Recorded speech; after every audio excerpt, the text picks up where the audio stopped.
this. Going to start with post-trauma, I think, since we're all in the mood. Oh, that's the one I'm looking forward to. Yeah.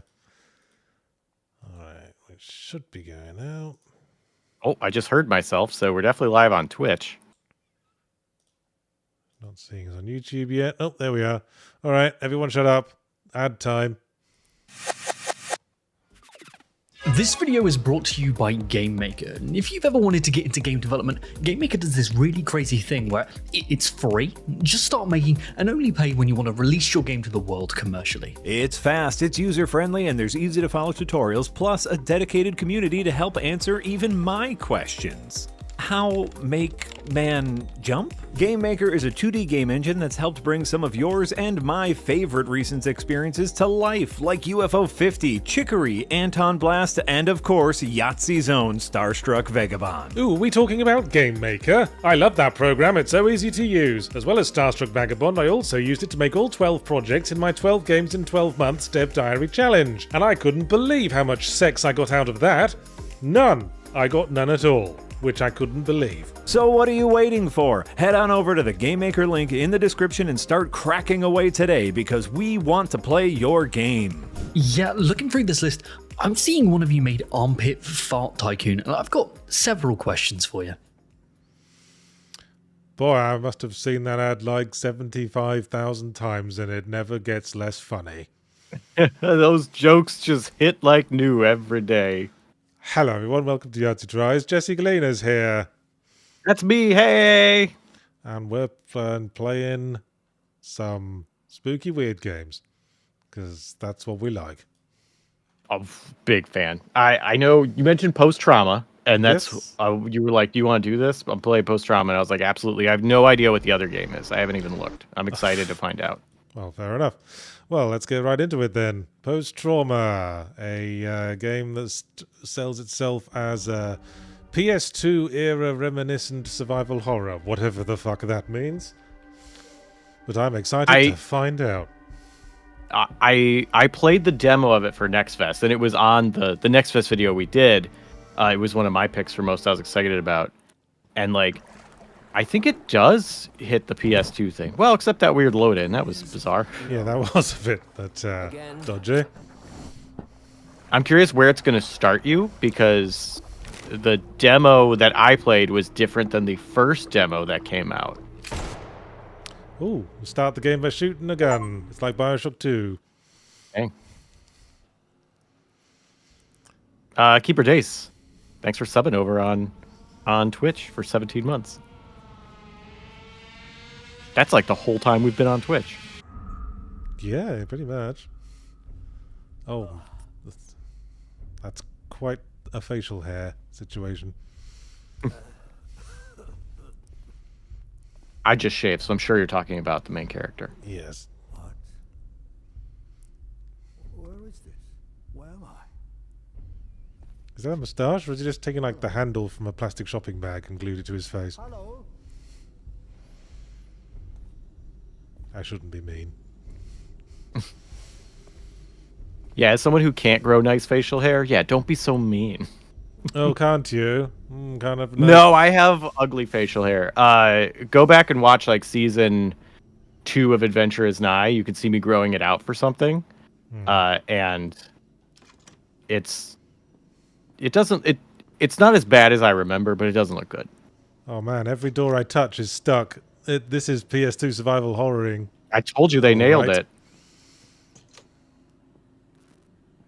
One facial hair, please. It's like what if you drew? What if you had 30 seconds to draw facial hair on someone? Like, that's what mine looks like. It's real scraggly. It's not even. Thin in some parts, too thick in others. Fair enough. My facial hair problem was largely down to mine going grey. I don't think that's a problem. I think gray facial hair is like top tier. Well, my wife says I look distinguished. Yeah. Salt Like and a pepper. good trimmed, like you style it, you put your stuff in it, your conditioners, you keep it nice and cut like that. Oh my gosh. So such a good look. I'm also a big fan of the bald head beard. I think that's the great. old the old binging with Babish look. Sure. I don't know.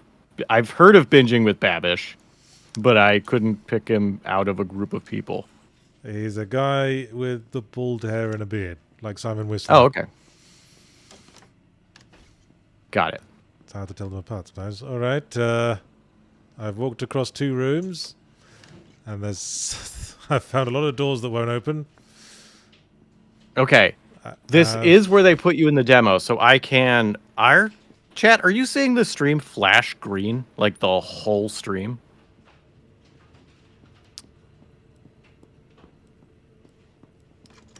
Because I'm seeing it. Oh, hang on. There's a clue. Okay, so you are... It says triangle equals 1.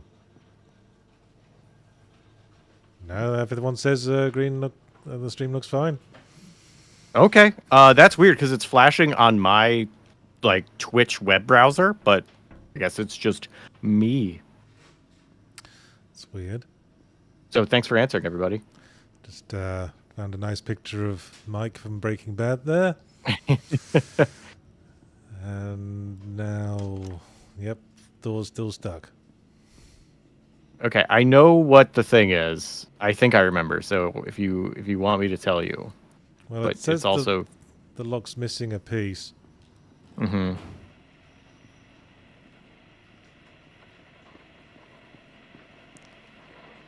Also, Oh.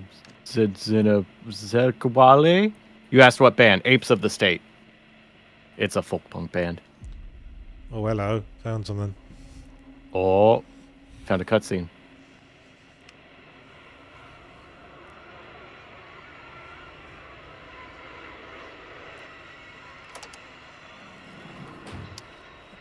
Okay. I can't hear, so I assume something happened there.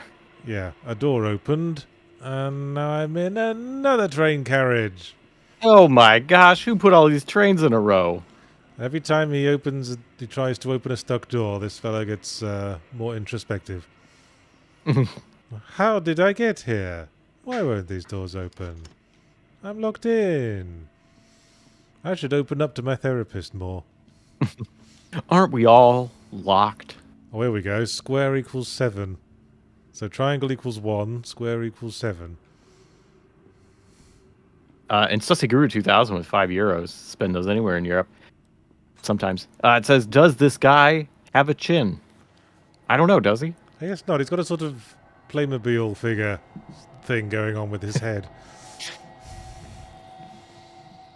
Wow, that was a very dramatic ducking under a thing.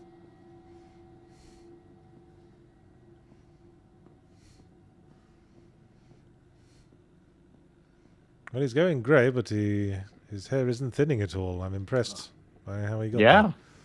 Oh, hang on. Let's get the old phone out. Take a picture of that. Yep.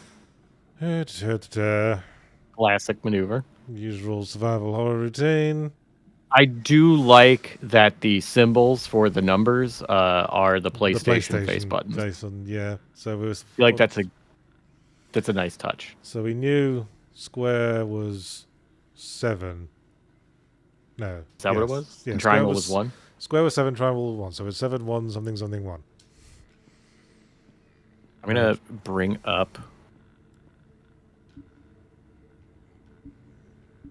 the puzzles just in case you ask, how do I solve this? And then... Boy, I'm spooked. Do you play Silent Hill 4? Fuck yeah, man. It's one of my favorites. Okay, yeah. I like Silent Hill 4. I think it's underrated, even though it has its issues. And I feel like this reminded me of the train in that, and that made me a little bit happy. Yeah, I see what you mean. Also, this section is fairly short. Like, once you solve the puzzle, I think you're out of the train. Okay. Okay, need more poster clues. Yep, square equals 7.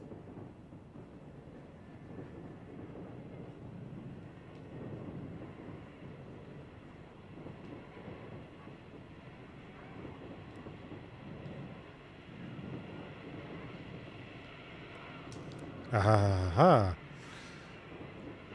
Or not.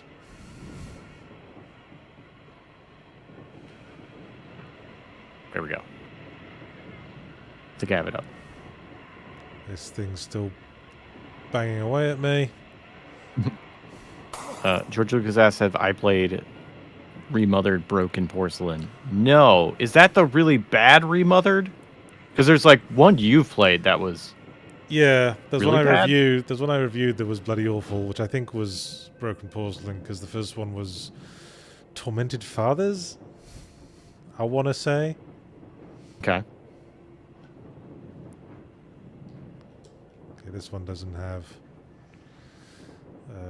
yeah, that was closer to the old clock tower tradition. It was more about running away from dudes than fighting them. Which can be done well. I'm less of a fan of runaway horror. Yeah, Haunting Ground. It's another one. I haven't played Haunting Ground. I do want to play that one just because it's a weird classic. But like, the idea of like, I think I've mentioned this on the stream with you before, where it's like I want options because then I know maybe I made the wrong choice. Yeah. But without options, it's like all you can do is run and hide. It's like, well, then I just run and hide. Like it's usually not tense. It's like, oh, this is the thing to do. But It's just a quest marker at that point. Pretty much. Where it's like, do I run? Do I hide? Do I fight? Do I use melee weapon? Do I use ranged weapon with limited ammo? Do I heal now or try and take another hit? Like that level of uncertainty is what really, really speaks to me in horror. Okay. That and a spooky story. I'm just giving everything another once over. All right, you want me to tell you what it is? No, wait. I don't think I've looked at every poster yet. All right, you're not. Oh, you're not going to find it by looking at every poster. You're going to find it by looking at specific things and then analyzing those specific things. Okay. I can tell you what it is you're supposed to look at. All right, what am I supposed to look And then at? see if you could... Those. Oh, there are several maps. Oh, I see. Yeah. There are several of those. Each one is missing information. The key to what the combination is can be gleaned from looking at all those maps and putting the clues together. It is not as clear as square equals 7 because there's a missing symbol number. I am curious if you'll figure it out.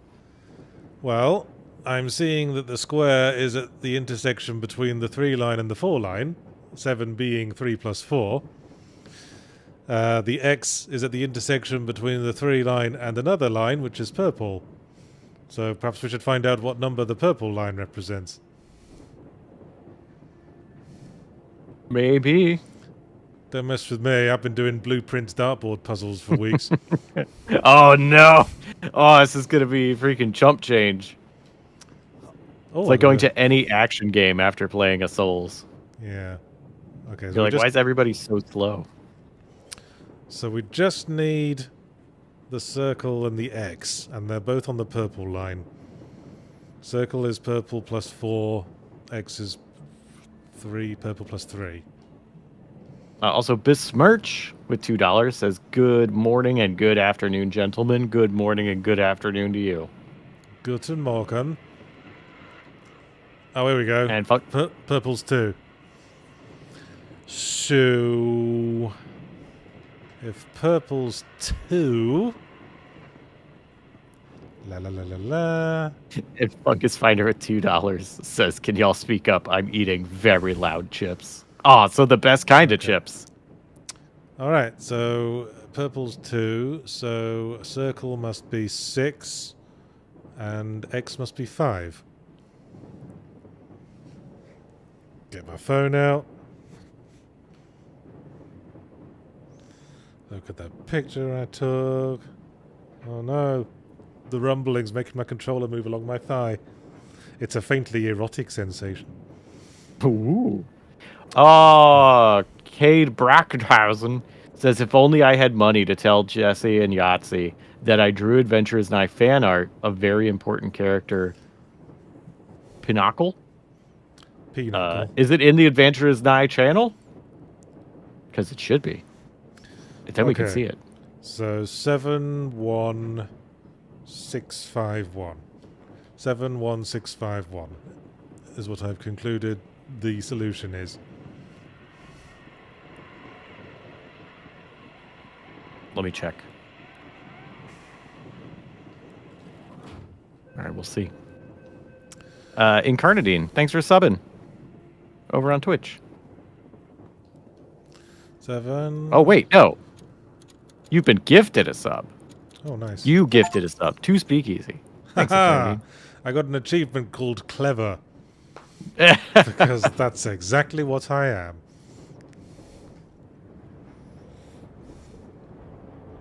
Alex Armstrong with $2 says, using Adobe Yahtzee, no more Windows Movie Maker. No, I think I said on Twitter when I first started doing Fully Ramblematic, no part of the process involved Windows Movie Maker, and that made me feel a little bit melancholy. Oh. Because, of course, I used to make zero punctuation in Windows Movie Maker, and then, like, clean it up in Adobe Premiere. But now I just do it all in Adobe Premiere.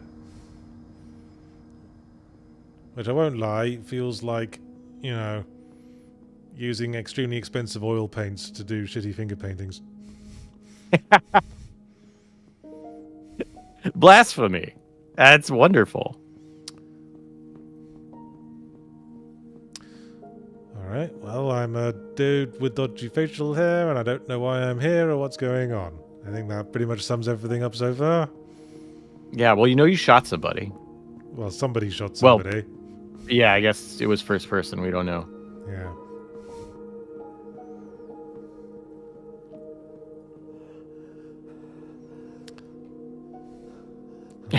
Alex says, oh, okay, I'm just late to the news then. That's fair.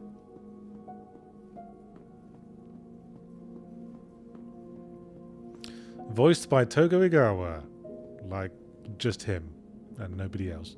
And That's Autumn the whole Ivy. thing. Hey! Whoever the hell That's that a voice is. actor.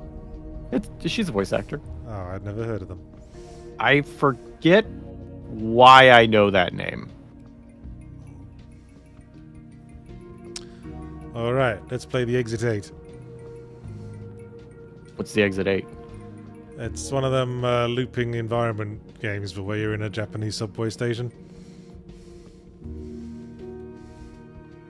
Oh, like you have to check for Anomalies, things that are... yes. Yeah. It's an anomaly hunt game. Got it.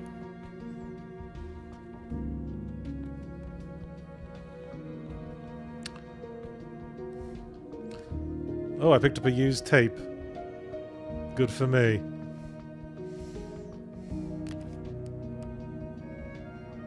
Ooh. If I remember correctly, the tapes are all optional stuff. Like you just listen to them and it tells you things. Right. You really belly bumped that chair, or that chair, that shopping cart. Yeah. I just wanted the med kit. Nothing I can do with this. Japanese vending machines, the best kind.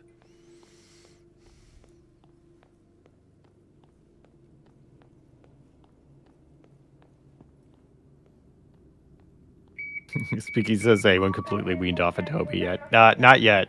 I do use Affinity Photo Editor. I think that's a delightful alternative because you can also buy it once for $50 and just own it. And it's really good.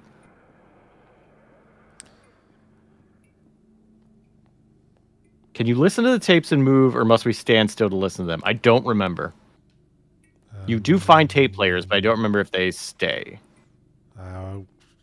I hate games where you have to stay in one place to listen to an audio log. Yeah, me too.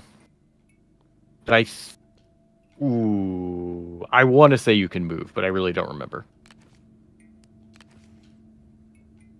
Wow, I need something to open this fence, apparently. Don't recall seeing anything I could do that with. I guess we'll go back.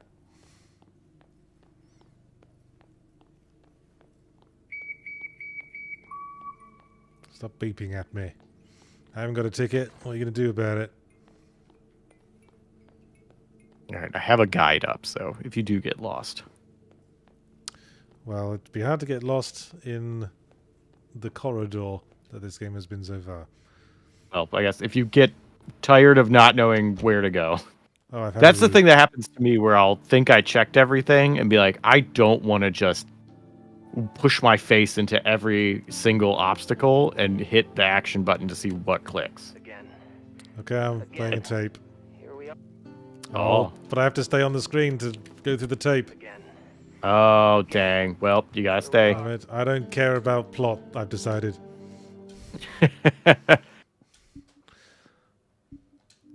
Hey, a weapon. That's what we wanted.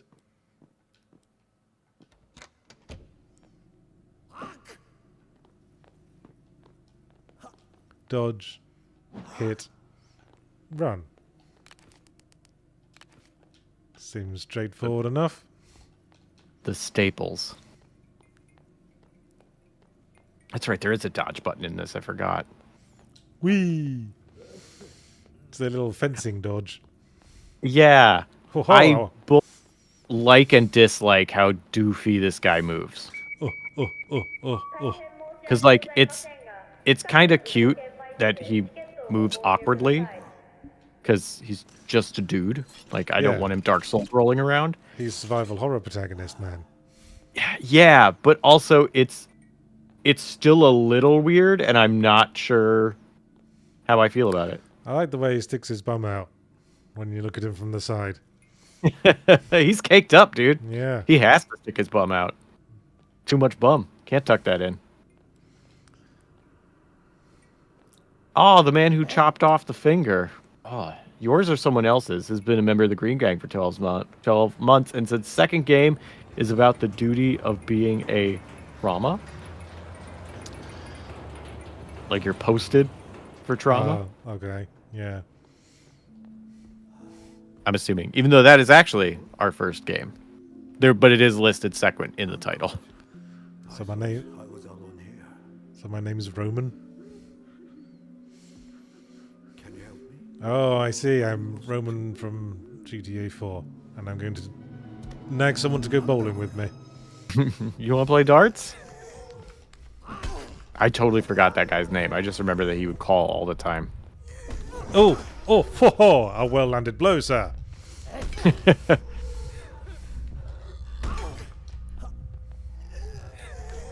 They give you that little bit of film grain. Thing it's foreground.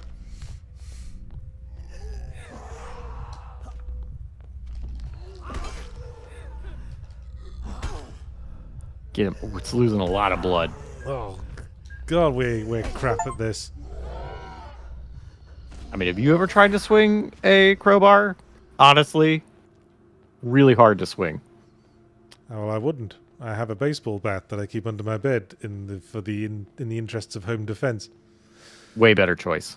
And I'm only in baseball bat, and I find that quite an easy swing.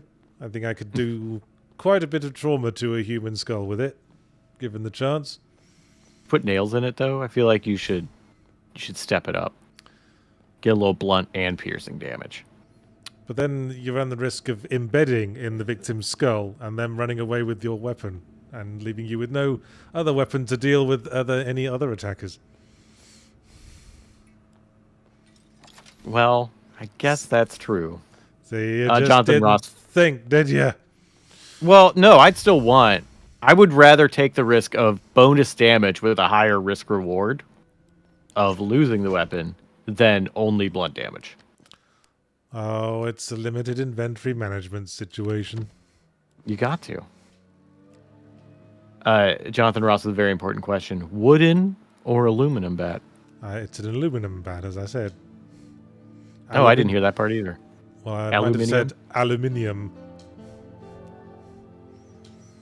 You know, because it's spelled IUM on the end, like every other metallic element.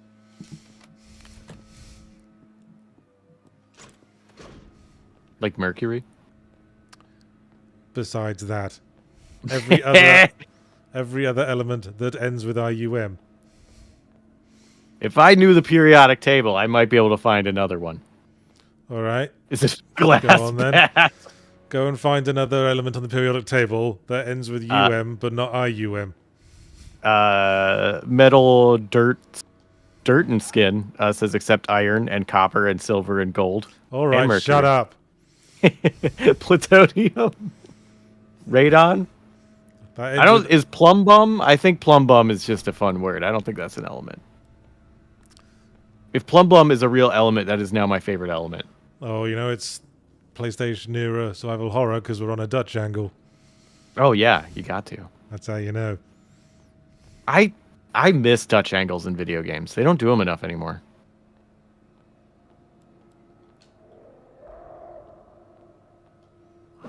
Plum bum is the Latin word for lead. Oh, well, I guess Latin lead is now my favorite element.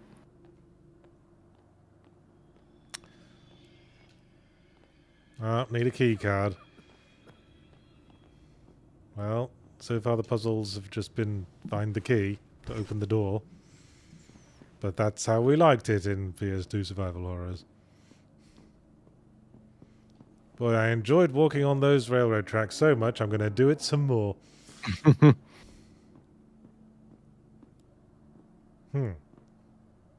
Reminds me of my wedding party. Everybody was naked? Yeah, and staring.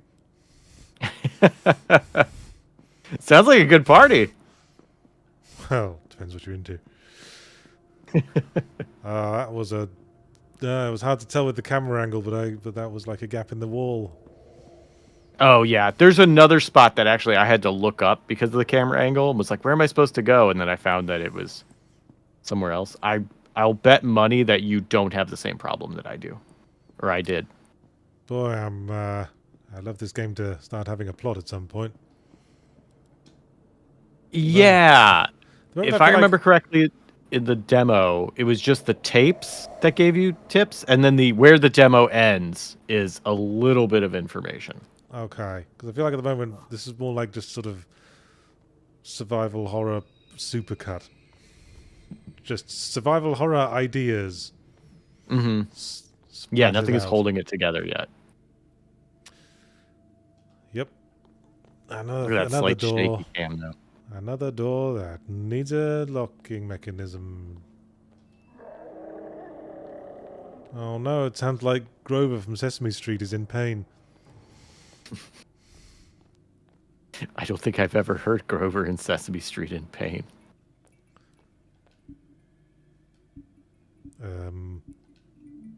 Thank you, Mr. Vending Machine. Oh, now that is a nice angle. Yeah, I really like this. Just missing fourth wall. And that's the thing that I really like about fixed camera games is being able to do artistic shots like that. Yeah. Yeah, the original God of Wars were good at that sort of thing. Yeah, that had some great freaking camera work in it. Like, I feel like with the move to, like, hard third person, it's like, no, you cannot take camera control away, and it always has to be directly over the shoulder. Hey, wait a minute. Haven't I been here? Yes. I have been here. And there's a spooky sure? man. There was a spooky man walking down the hallway.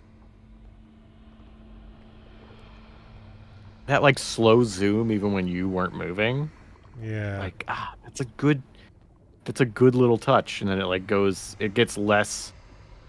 It switches from Dutch one side to Dutch the other as it moves in. Yeah. That's really cool. That is effective. It's certainly very spooky. Yeah. That's the thing that I mentioned in the Steam Next Fest video that we did. Was like, I felt like this game has atmosphere down. And it made me interested in the rest of it. Now, does it have a plot? We'll maybe find out. Who is this strangely chubby-bottomed man? What are his motivations in life? How did I get out of here in the... There we go. His motivation is to have the thickest rump in the subway, and he's winning. Okay. I happen to have a fuse. Looks like you need a fuse more. No, I have a bit of wire, and I missed that OSHA meeting. No, that's not going to work. Be like, I don't have a fuse, but let me just jam this wire in here and see what happens. All right. Well, we put one fuse back in, which probably helped in some unimaginable way. Wish I had a map. Oh, a fuse. That's what we want. Ooh. Do want it. Alex Armstrong with $5. Thank you very much, Alex. Says rewatching reruns of Adventures Nigh and saw the friendship between Dabarella and Grinderbin as the strongest. As there was was there something more there, Jesse? And then a little kissy face. Oh, you and Amy sitting in a tree. No, I don't think canonically there is Dabarella Grinderbin ing. That's just good friendship. Something's making noises. I'm starting to making spooky footfalls. I'm not entirely sure I want to see what it is. But thanks, Alex. Glad that you saw the true friendships. And Blenda, thank you for being a part of Tip Jar for 6 months. And Dr. Theo, thanks for being a member of Tip Jar for 15 months. Ooh. I didn't even see that. I just saw you swinging into the wall.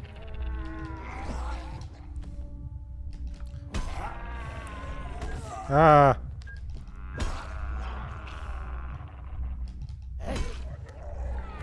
It's just... Oh, there he goes. Oh, nope, he's back. Nope. Man, why are we having such a difficult job hitting each other?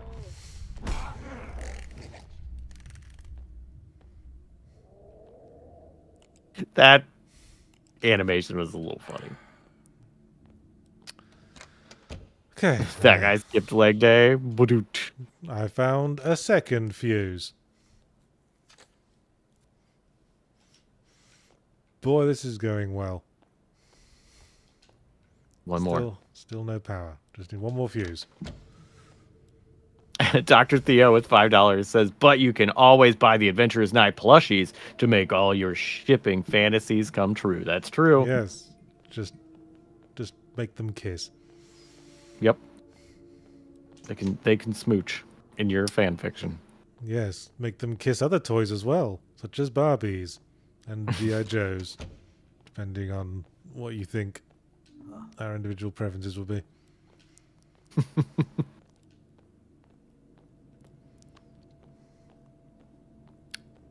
Well, I won't deny that we've discussed the possibility of romantic stroke sexual experimentation between the characters. Oh, yeah. But, you know, I'd hate to discourage people with their personal preferred ships and shit.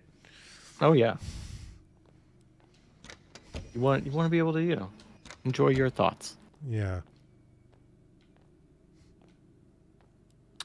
Well, that's just... I forget how much we've said publicly about specific things. Yeah. Because I can't keep track of it.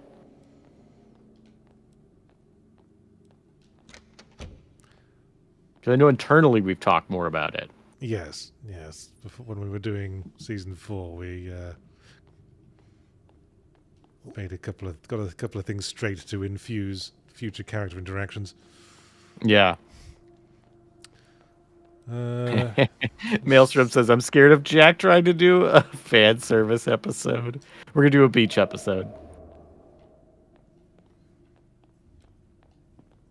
Would Grinderbin put on swimwear? How do mushrooms feel about water? I mean, you grow mushrooms in the dark, as I understand it. Yeah. Well, some of them. Some grow more in sunlight or shade. Some grow like completely subterranean. Well, this is not my wheelhouse at all, I'm afraid. I think for Grinderbin being like, oh yeah, sunlight's fine. Like, kind of very, I don't know, maybe it's just a little too close to home about it. Like very, very nerd-like about it, where it's like, yeah, I know it's important, but I don't need to be out here all the time. All right. If Grinderbin was addicted to an MMO, which MMO would he be addicted to? Oh boy. This is a hard question because Jesse has never enjoyed an MMO. So it's hard to think of one that would be worth getting addicted to. What's the most social MMO? That's a difficult question to answer. There are some MMOs where you're sort of required to talk to deal with other players. In some where people just prefer to play it online just because they like other people being around but never actually interact. I mean, if you want to know what the game has the most people in it, then World of Warcraft, probably. No, it's definitely not that one. That's one of those games where a lot of people solo play. Because, as I say, they don't really want to interact, but they just want to play around other people. Yeah. Well, I'm stumbling blindly around looking for a few, so you might as well tell me where the third one is. Oh, which ones did you get? There's a Views of the vending machine. Yep, There's got a that one. Fuse in the break room. Oh, the ice block you have. Go back to the break room. Ah, The fuse is in the ice block. You have to melt the ice block. break room, break room. Where the hell was that? Keep going. Nope, not that way. That wasn't it. I think it's that door, maybe? Yes, yes. Yeah. There we go. This is a fun thing that I like in this room.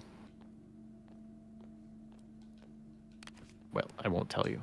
Use ice block in microwave. Yes, that makes sense. And a fuse being in the microwave, obviously, is a very, very good idea. Oh, but it didn't melt properly. Nope. Maybe I should use the coffee machine.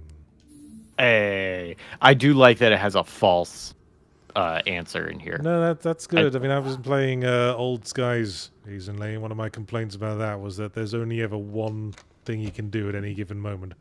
There's one thing you can interact with, and only one correct way to solve whatever the current step on the puzzle sequence is. Which I guess means you don't get stuck much. But, doesn't feel like my brain's doing much work. Ooh, people throwing some stuff out there. Second Life, I don't think counts as an MMO, but maybe I'm wrong. EVE Online, having a lot of trading, quadruple tuning. There you go.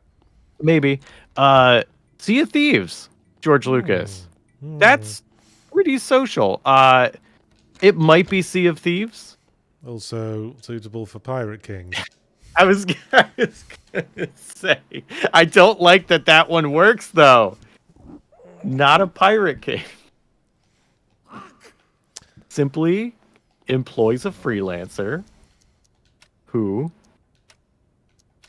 is on ships and acquires things. Wait, do I just throw all these switches? I'll tell you for free. That's not the puzzle. I mean, why not, right? That'd be really funny if it was like, clearly it can't be just flip every switch. It's like, yep. Why are you so against pirates, Jesse? I'm not against pirates. I just, Grinderbin does not think they are a pirate king. But they are, in fact, heavily employing a pirate. Yeah. But not being a pirate king is a running joke I'm sticking with. Yes. No, it's a good one. Okay, let me know when you want the answer to this puzzle. I haven't really been paying attention, if I'm honest. That's the problem is this one is environmental details. Hang on. Let me do a token look around at things. And it's also, as far as I know... Ha ha ha ha. 2B. Yes. Uh-huh. Well, there's one. So... 3A. Okay. 3A. 2B.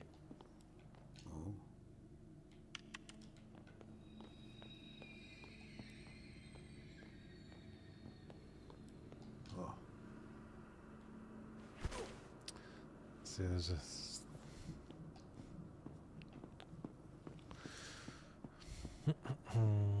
Yep, these dudes Ooh. again. Dr. Theo with $2 says, hypothetically, could a horror MMO work? I think yes, but like that's a real tough one. I find it horror is a difficult prospect in a multiplayer setting because other players sort of break immersion if they can talk at you. But then, you know, asynchronous horror games kind of work, like the Friday the 13th game. Yeah, and like I mean I think Dead by Daylight I thought as corny as it was and like low budget as it clearly was, like I really enjoyed playing Obscure with Jemate. 3D1C. 3D1C. Just remembering. Go on. Okay. So 2B. 2B. I think it, but exactly what you're saying, Yahtzee, is the more people you get involved, kind of the more elements that you're dealing with that can take you out of it. Yeah. And then it's like, well, what's scary? It's like, well, you're just trying to like get 4 people to communicate. Okay, hang on. Let's turn all these off again.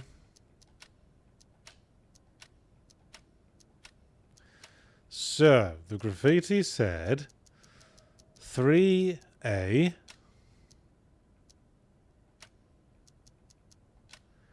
Also, like, normal MMO combat would not work in a horror game at all. 2B. I see what you're doing here. So there's 2 Bs and 3 As, and now we need 1 C and 3 Ds. D, A. Aha! I win! I'm the smartest. Good job. Me am's dismart. A lot of horror co-op games can be more goofy than scary. Yeah, a lot of them can be natural, I believe. I agree. I think part of it is a lot of successful horrors are single player experiences. And so when people try to make multiplayer horror, they're trying to be like, oh, it's like this as a single player experience, and then just adding more people. And that doesn't work as a one-to-one transfer. No, and also the other thing about MMOs is that they're based around repetition. And Yeah. a horror game sort of needs to be able to surprise you to a certain extent. Mm-hmm. I would have been curious about it. Wouldn't have been a horror game, but the World of Darkness MMO was in the works for a while and then eventually got scrapped. Yeah, I've been hearing about that. Yeah, and like there would have been a lot of social elements supposedly with that, and then spooky vampires and werewolves and hunters and stuff. So I think that that would have been cool to see.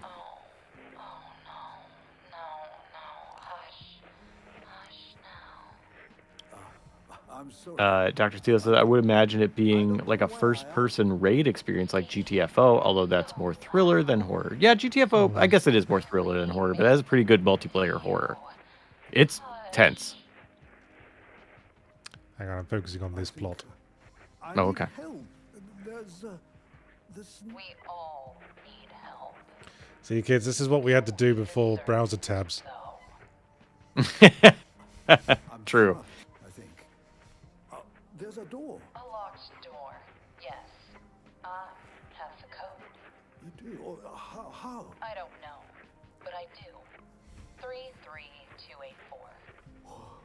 Thank you. That's very kind of you. Don't thank me. I'm supposed to give it to you. What is that? I said I. You know, this dude is giving me Silent Hill 4 protagonist vibes. It's the hair, the total cluelessness. Mm-hmm. My Which I really liked about Silent Hill 4. Because he was someone that was swept up into something that he had no business being in and had no connection with other than proximity. Yeah, I mean, after Silent Hill 2, all the Silent Hill sequels were sort of trying to recreate that magic. Like, this town is actually the darkness inside your heart. But with 4, that wasn't the case at all. Just the town is the darkness inside this completely unrelated dude's heart, and you're just hanging around in it. Yeah, you're just stuck in his old apartment. Spoilers. Did you play, Sorry We're Closed? No. I think you'd have liked that. Yeah, because we brought this up before. I would absolutely love it. I love what I played of it and what I've seen of it, but I can't read that text. It completely fucks with my dyslexia. Oh, that's a shame. That Yeah, mannequin was... Ah! Oh, shoot. Oh, blade. Well, you died. I'm dead. I'm Next dead game, boy. I guess. Okay, I guess so. Wait, was that supposed to happen? Or is this the game over screen? I'm assuming it was supposed to happen. I feel like I could have, like, if I'd run, I could have gotten past Officer it. Kelly? Oh, but I guess this is Mitch? the next bit of plot. Is this... What is this, guys? No, I'm Carlos. No. Oh. This isn't real. Interesting. This isn't real. This isn't real. I can't really see what he's seeing because it's a bit Not dark. like this. Are you looking at a mirror? Oh shit, it's first person mode. It really is Silent Hill 4.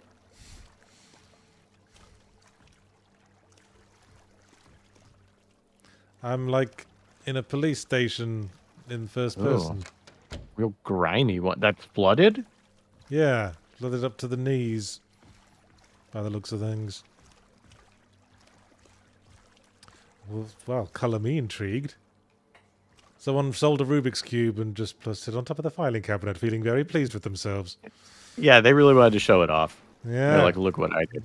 Check it out, assholes. Ah, this game's getting very dark. Is there like a brightness setting? Yeah, one section was real dark. Yeah, turn the gamma up a bit. That's more like it.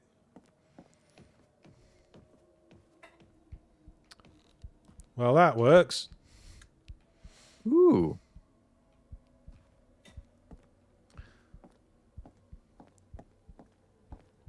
Man, Oh, classic. Can't get in there. Definitely can't just push that over. No, of course not. For I am a noodly limbed Silent Hill protagonist. Or possibly a Resident Evil 2 protagonist. There's a lot of spilled spaghetti behind you. Watch out. Start here. Now, that look makes a statement, doesn't it? Sure does. Ooh, it's on the outside, too, of the window. I know. Ooh. Slightly dodgy textures, but never mind. Yeah, a little bit lower res. Yeah. Special Victims Division. Strive to improve being a victim. Oh, Tempest. Yeah, you're right. It's not MMO, but Phasmophobia does do spooky well. And that is multiplayer. If you could do an MMO where half the players are normal people and the other half are like ghosts, and you can't always see the ghosts, but they can fuck with you. Yeah, that would be really fun. Because that would add that level of unpredictability you were talking about that horror needs. And then even if you do have some repetition, you don't know if that repetition will be interrupted, changed. There will be subterfuge, that everything what you're seeing is actually real. Like, there's a whole bunch of things that, like, the other side could mess with you on. And then as the other side, like, as a killer main in Dead by Daylight, it's like, oh, yeah, I just want to screw around with people. I want to give them the scaries. I feel like certain kinds of people would only want to be the ghosts, and some would That'd be me. only want to be the other side. You'd have to make them Yeah. both fun in their own way somehow. That's another hard thing to do in like a 2-player MMO setting where it's like a very different experience. Both have to be fun. And hopefully both are fun for people who would want to play both sides. Otherwise you're kind of getting half a game. Maybe I'm still in the Blueprints mindset, but this feels like it could be a solution to something. Oh, like 5532? but there's 1 inner and 2 outer. So like what is that like a difference? Like, oh, if it's in, it's ×2. If it's out, it's that number. Oh god.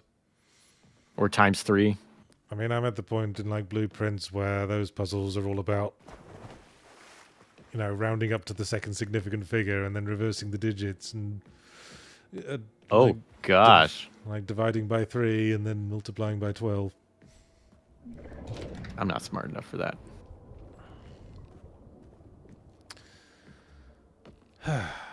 Again, I'm kind of jonesing for a map.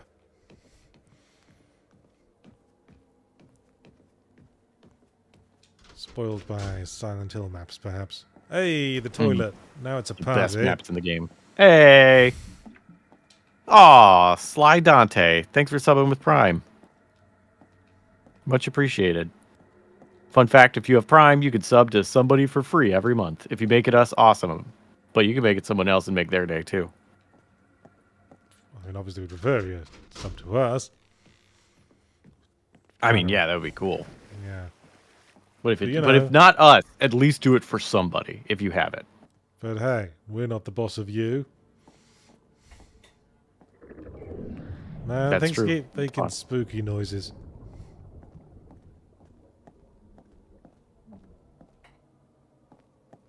Oh, well, this is the place I've been. I'm lost. Oh.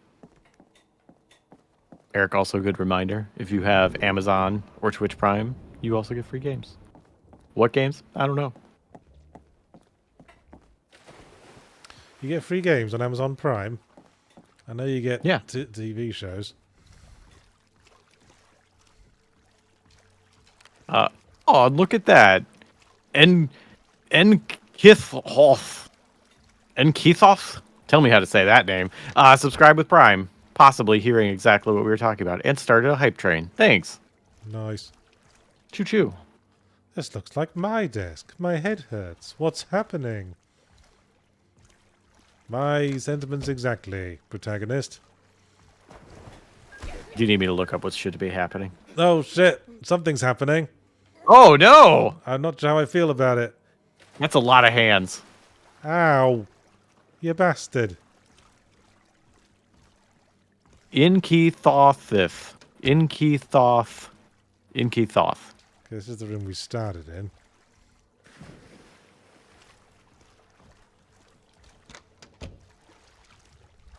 Oh, and Incarnadine gifted us up. Thank you very much, Incarnadine. Get off, get off, get off, get off, get off. Ow. That one hand just go... Just give you a hammer fist? Just goes boop. And Captain President, thanks for gifting a sub. Oh, You completed the level 1 train. Choo-choo. I need the chief's key card, apparently. Aha! Darts! Oh!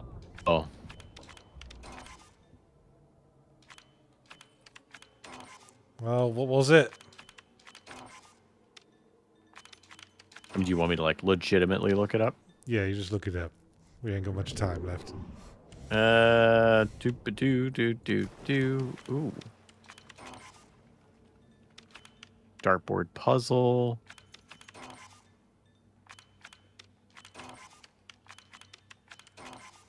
Pretty sure it was 5, a 5, a 2, and a 3.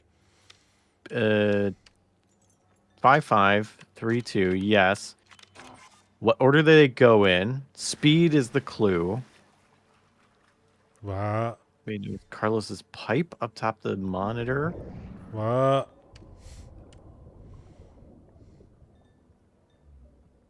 Uh, 2, 5, 3, 5.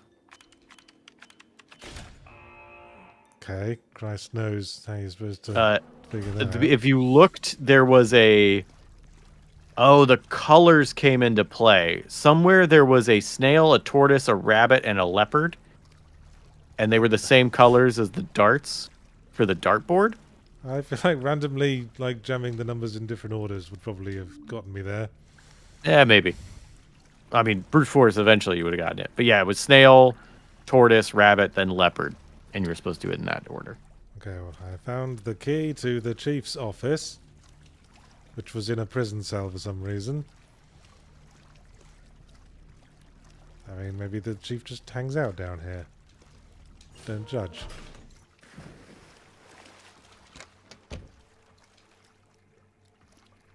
Currently 36 free games on Twitch Prime / Amazon Prime. Oh my gosh, that's too many. I just got freaking Game Pass for a month to play Oblivion. That's just one game. Ah! Oh, are those hands always been webbed? I think so, yeah. Oh no, I died. Oh, you did. I died from fish assault. Was this like the train death? Hello? Because you were supposed to die? Wait, I thought I Officer saved. Kelly? Mitch? Is this... Oh, you're back at the beginning. this guy's- Uh-oh. Oh, no. No. This isn't real. This isn't real. This isn't real. It's just... Jeez, A it's just fish attack. No. That's funny. Not like this. I mean, this guy seems really uptight about... it Phase being through the flooded. wall? I know, I don't know what the hell was going on there.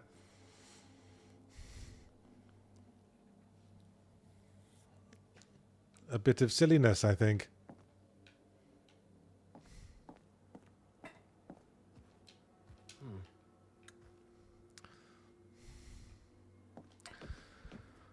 Well, let's do that again. And avoid getting fishied. Vicious assault. As Asnace said. I don't know how to say your name. Get the keys.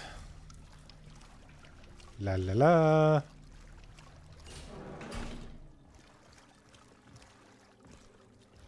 The fishy isn't there this time.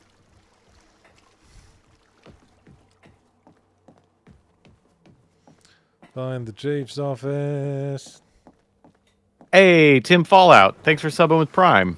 Oh my gosh, we got so many Primes. One person does it. Do a little reminder. So many people remember. Thank you. Much appreciated. It's literal money. All right. See what progress we can make in the last 3 minutes. I took the card. Key card for the evidence room.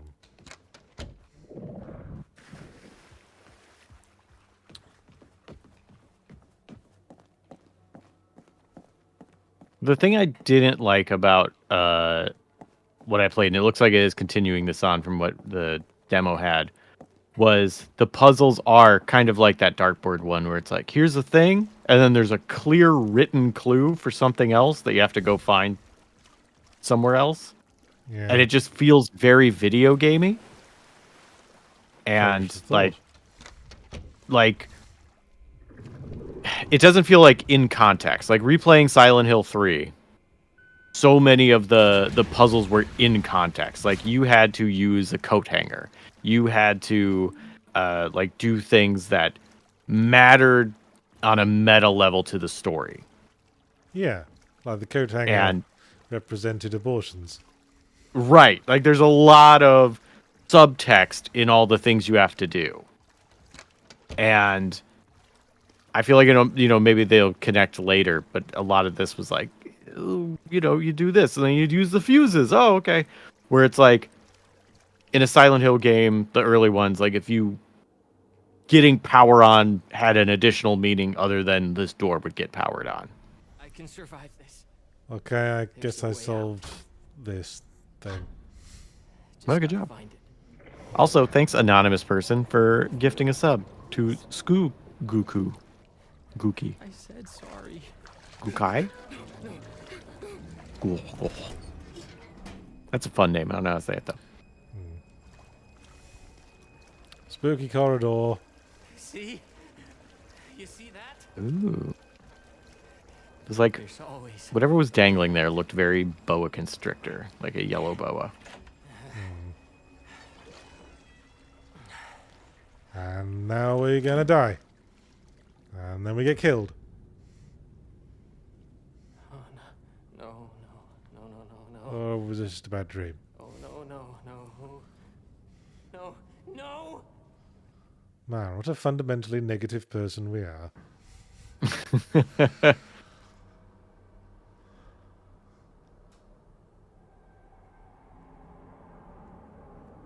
Man, I don't get what's going on in this game at all. Yeah, I was hoping we'd get more. I'm intrigued that you're playing two different people because now I'm like, well, how is this connected? Hey, we didn't get train murdered. Oh, look at that. Well, I guess we need to wrap up with this game. This seems like a appropriate time to stop.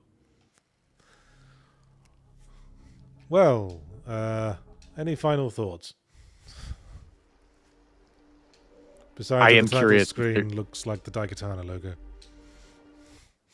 That's what it looks like. It was like just ringing a faint bell, and I couldn't figure out why it seemed familiar. I hope it has a plot because I like the atmosphere, and I am interested in it. I would like to play it. I may pick this up for Hot Monday Energy, but play until this part, so that anybody watching is like, "Oh, okay, we're gonna continue on," Right. because I'm interested in it too. But I want to play the beginning again for people. I feel like it needed to give me more crumbs to intrigue me. I It was really absolutely just- agree. It was really just, we have no idea what's going on. Surreal, nightmares, imagery. That's your lot. Mm-hmm. And like again, that. Oh, go ahead. And our next game is Bionic Bay, which, as I understand it, it's a sort of limbo-style cinematic platformer, but with a very strong visual element.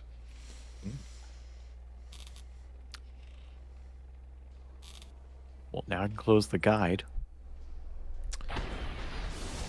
Yes, Bionic Bay, not Bionic Boy, No. not Bionic Commando. Or indeed, the Bionic Man. Or Woman. The Bionic Woman, that was a thing.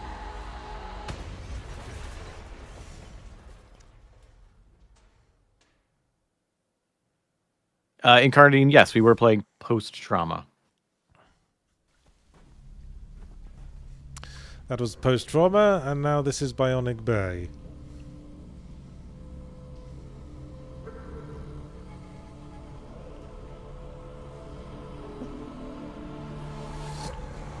Wow, I'm trying to think if I played a 2D game I thought was scary. I am the tiniest man. Yeah, you are real small.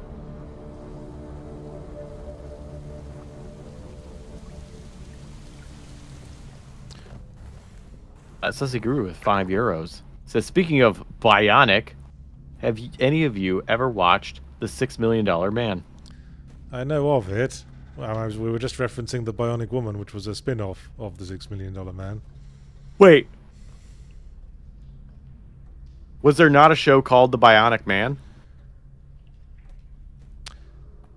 You know, I'm confused about that. I'm pretty sure the character was the $6 Million Man, but I think it might have been called the Bionic Man in some contexts. Yeah, this is very limbo-y so far. Which, hot take, I didn't like Limbo. No? No. It's like Limbo, but they put a lot more work into the background art. I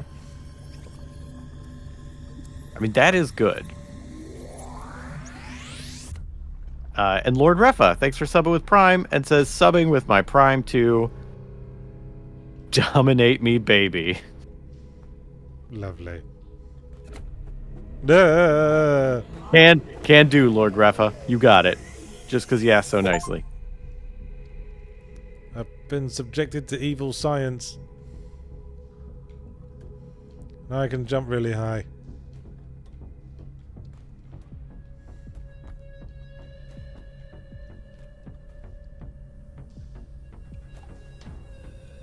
Okay, Speakeasy says thinks you're right. I gotta look this up. Bicentennial Man. Yeah, very different. That was a Okay. sad Robin Williams film. Although I guess they're all sad now. Oh, dang.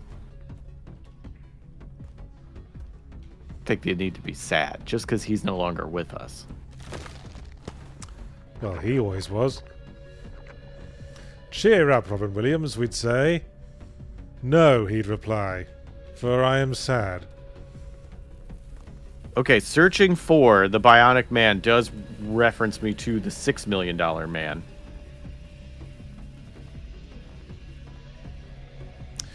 Is it true that the Bionic Man and the Bionic Woman got married within the canon of those two shows? Whoa, I have no idea. I think I've been And hearing Bionic that. Woman is the spin-off. I mean, you would, wouldn't you? It's probably like why there's so much sex happens in the Olympic Village. When are you ever going to meet someone with that kind of physical capacity again? Right. Anyone who's on your level. Yeah. Yeah. All right, now I have to search.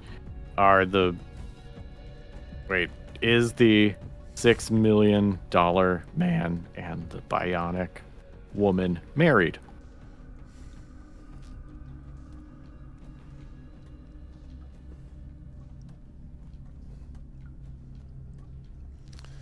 So far this is Limbo by way of Scorn, in a lot of ways.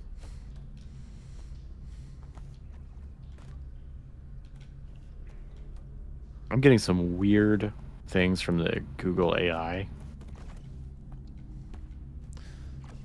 So, I think there was a movie called Bionic Ever After, question mark. Well, that's a Where horrible they name. get married? Bionic Ever After. If I was them, I'd be like, you know, there are other things to my personality. I also like, comedy movies. Yes, I do a bit of home baking.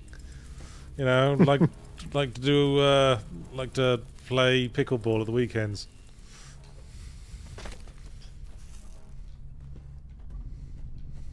I'm not going to continue to read this Wikipedia page. Fair enough. Enjoy this game instead. Yeah. Oh, well, you should have broken all your legs on that fall. I'm the Bionic Man. I am the Bionic Boy. Remember? That's true.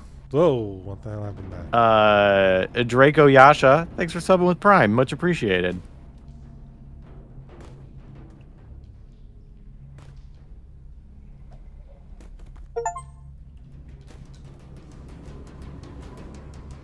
Okay, Mindless Fool says the $6 million man was sometimes referred to as the Bionic Man in the show, so I believe you are correct. Ow! I died somehow. Okay, don't touch the thing that looks exactly like everything else, or it will explode and kill you. Good lesson. Tsunami Doucher saying never trust the AI answers. That's why I clicked on the Wikipedia article, because yes, never trust the AI answers. You don't need a good arsenic mozzarella or whatever, or marinara sauce. Don't put glue in your pizza. This fluid particulate system looks quite convincingly like excrement. It is very thick Oh, and God. goopy. I'm covered in it. Ew. Oh, no.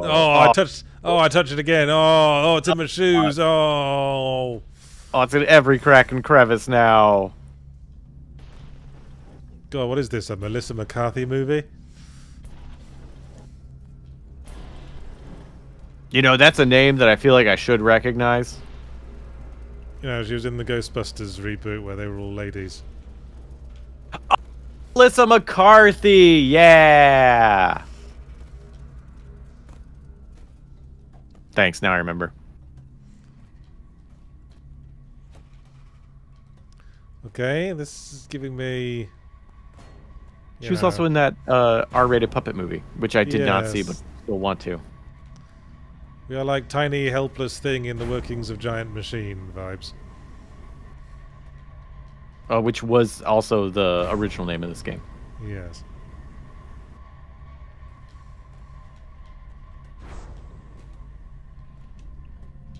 Boxmania says if you hold down the roll button, do you just keep rolling? Keep rolling, rolling, rolling. Don't you dare bring Lip Biscuit into this. Why not?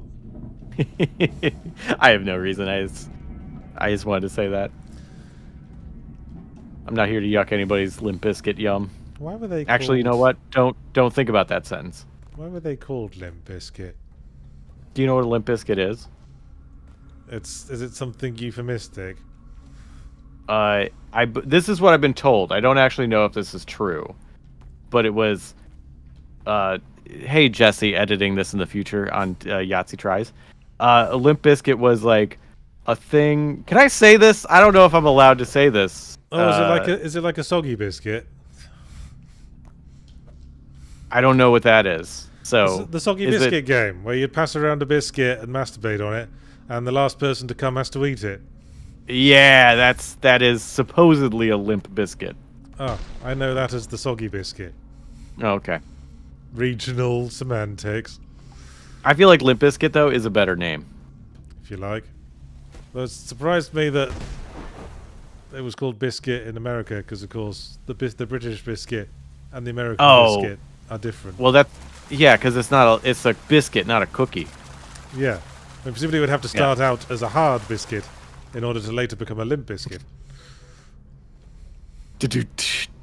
On that note, ex-Morindian, thanks for subbing. Apparently this is the content you crave. Is that really what a limp biscuit is, or is that one of those Marilyn Manson had two of his ribs removed so he could suck his own dick? To be honest, I don't want to look it up.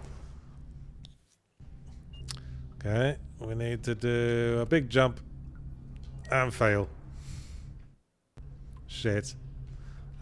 Big jump fail. Big jump fail. You gotta do that dodge roll jump. Yeah, I'm trying. Like the ghost. Hooray! Oh, just did it that time. Ow. You got some, like, freaking pro basketball jumps. Man, this is a bit Super Meat Boy now. All this nuanced jumping physics. Watch out for the glowing excrement. Yeah, more disquieting excrement in this game. So thick. Why does it need to be... As opposed to the wholesome variety.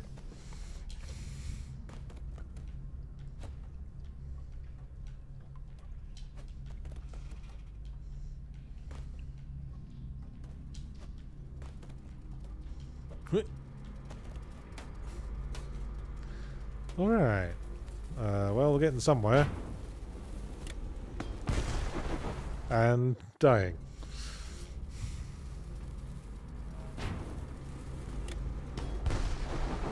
Ooh. Sussy Guru 2000 with €5. Able to spend that many places. Says, how did that Marilyn Manson myth spread Well, I don't know. internationally before the internet? Yeah, I don't know. Rumors Yeah. before the internet blow my mind. Rumors were a thing before the internet was a thing. Yeah, but just like the amount of wild things, like the Mr. Rogers had full tattooed sleeves on his arms, and that's why he wore long coats, like sweaters and stuff. I think And it's that he had- interesting what gets around regionally. I was watching that Tom Hall video where he was looking into what all the different regional variants of Jingle Bells Batman Smells are. I didn't know there were multiple versions. I just kind of assumed Alright. they were all the same. Alright, here's fun. Tell me Okay. what lyrics you would expect to follow the line Jingle Bells Batman Smells. Robin laid an egg. The Batmobile lost a wheel. and the Joker got away. Hey, that's the only version I've ever heard. But way doesn't rhyme with leg, with egg. Batmobile lost the wheel and Joker got away. I mean, you're not wrong. That's just the version I've heard. Like, Okay. rhyming wasn't, I guess, the main thing. Yeah, well, let me enlighten you with the one I knew from my school. Okay. Yeah. Jingle bells, Batman smells, Robin flew away. The Batmobile lost a wheel on the M4 motorway. I can definitely understand why the American version doesn't have a reference to the M4 motorway. Yeah, that's definitely a British bit of local colour. Yeah. I-40, maybe, but Oh, what's going on here? I'm assuming that's a major highway in Britain. Yeah. I think the M1 was the closest motorway to where I grew up. Wait, Meredith says that version is in Batman the Animated Series. Which version? Like, is that legit in the show? Seems a bit meta. Also, which one is that where we all got it from? Which came hang on. first? I seem to remember doing it at my school before anyone saw Batman the Animated Series. Like, what year would that have been? God, I don't know.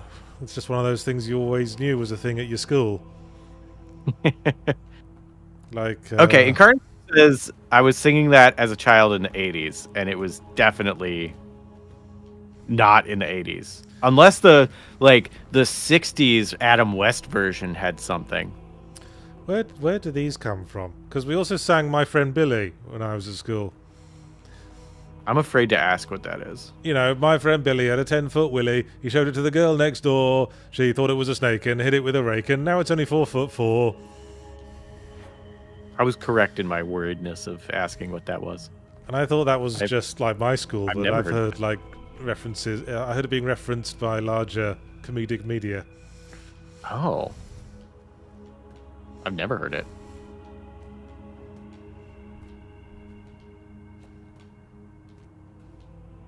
Oh, Quentin says The Simpsons started it in the 80s.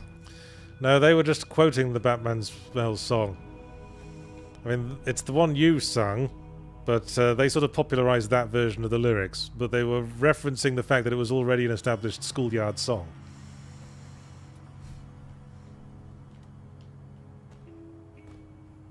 Wild. I mean, where did it come from? We might as well ask where the story of Hansel and Gretel came from.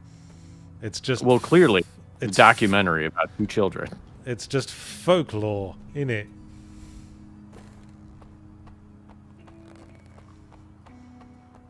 Bismarck with $2 says, Jesse, yes, your version is in the show 1989 to 1999. So that one is canonical. But it wasn't created by the show. Was my Right, point. it came out at some point earlier. That's so wild.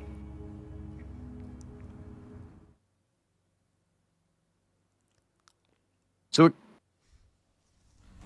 was the Simpsons version first. It's the new Cotton Eye Joe. Where did it come from? Where did it go? Good point. Well, we all had schoolyard song parodies. Well, maybe if you went to school, you did. Oh, were you homeschooled?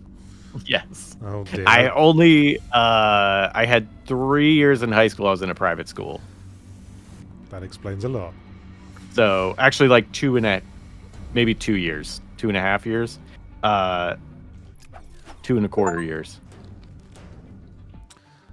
Oh, okay. I have a weird teleport power. Ooh. I can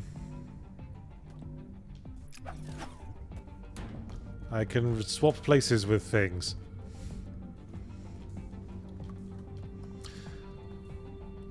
But Yeah, I yes, feel like the schoolyard songs were like before high school. I don't think anybody was doing a lot of them in high school, but I might be wrong. I guess not. It's a very middle school thing. My kid was listening to the Puff the Magic Dragon song the other day, and I kept thinking of the alternative un-PC lyrics I knew from middle school. Puff the Magic Dragon lived on a shelf. There were no other dragons there, so he lived there by himself. First he got a girlfriend, but that just wasn't enough. And then he got a boyfriend too, that's why they call him Puff. Oh wow, I didn't know Puff was such a bisexual icon. Apparently. Awesome. Ow! Okay. Don't do that.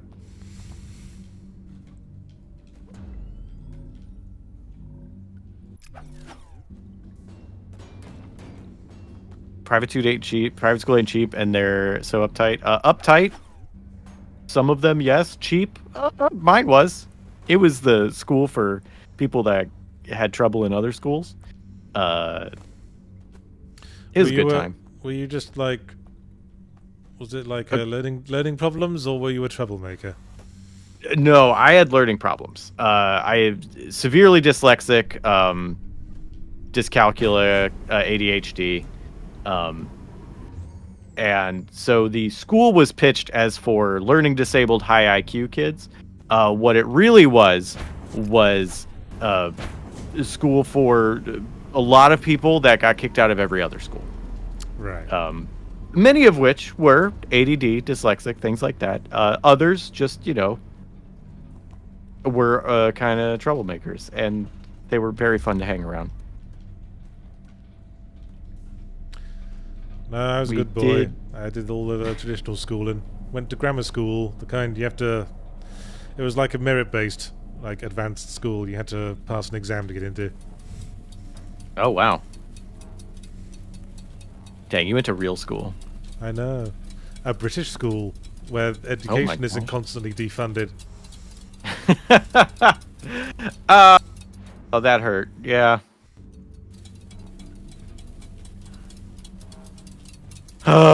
Yeah. Things aren't in trouble. We're not crumbling. Okay, Brookhausen asks... rapidly every day. Asks if I'm a high school dropout. I completed mandatory schooling. I dropped out of the A-level course at 16. What's the A-level course? It's like the precursor to university. Oh, okay. So it's like what, like junior, senior year for American? I guess. I mean, I got my GCSEs, which are like qualifications you get in like the 10th year. But then you complete your A-levels in like the 6th form, and the A-levels are what you use to get into university. But I never completed the A-level course. And look at me now.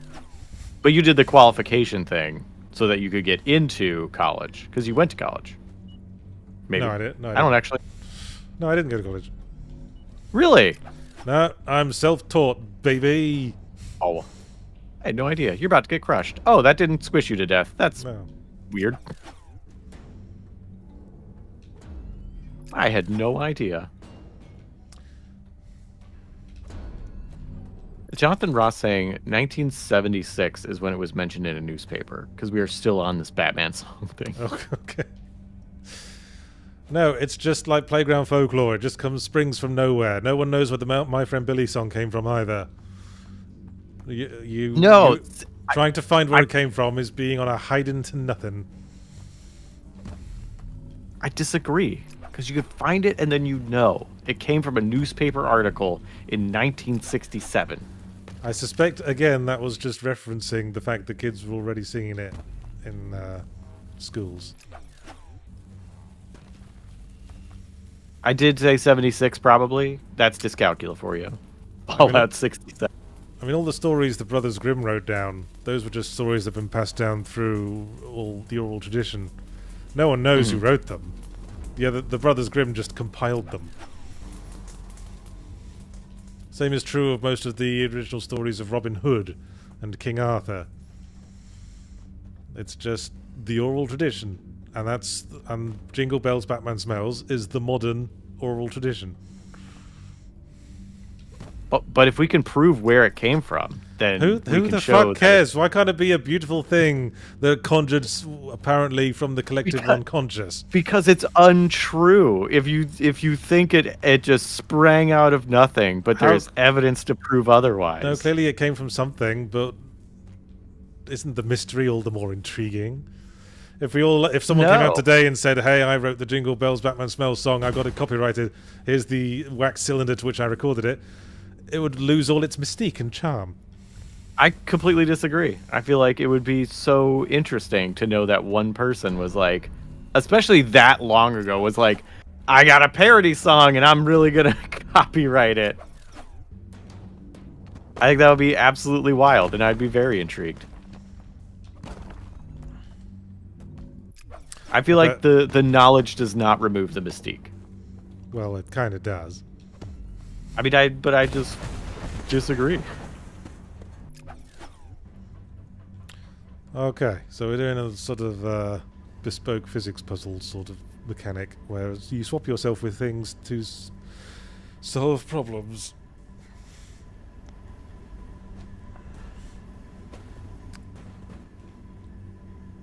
Ooh, Thrash Gordon mentioning that there's a podcast called The Omnibus Project where they sometimes cover stuff like this, the origins of things people forgot. I'm putting that in a tab. That sounds like a podcast I actually want to listen to. Bah.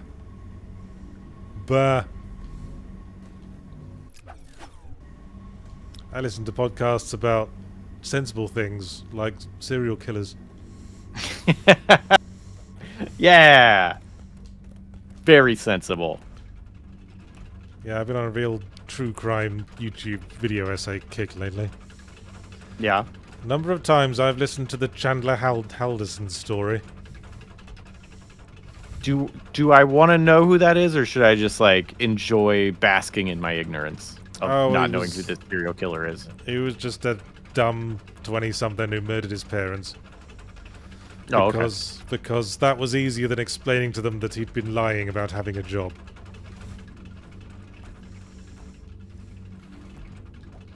Sly Dante with the highlight message saying, it does seem a bit weird in this game, where you could be flung around like a pinball for several hundred feet and experience no harm, but a very slow-moving box can kill you.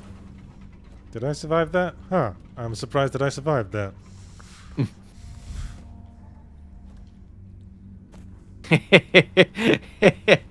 Captain President with $14 says, according to AI, Barack Obama penned the Batman Smells variant song in 1976. Oh, go ahead. Attribute everything to Barack Obama. It's like how every vaguely witty comment people say was said by Oscar Wilde. And fun fact, that comment, Oscar Wilde.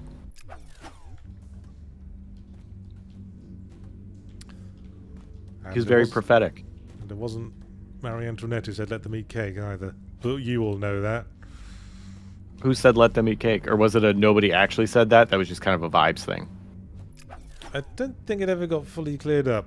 I think it might have been like quoted as an example of something like the rich people were saying. And or maybe it was like attributed to like an actual noblewoman who was like Marie Antoinette but wasn't actually her. Mm.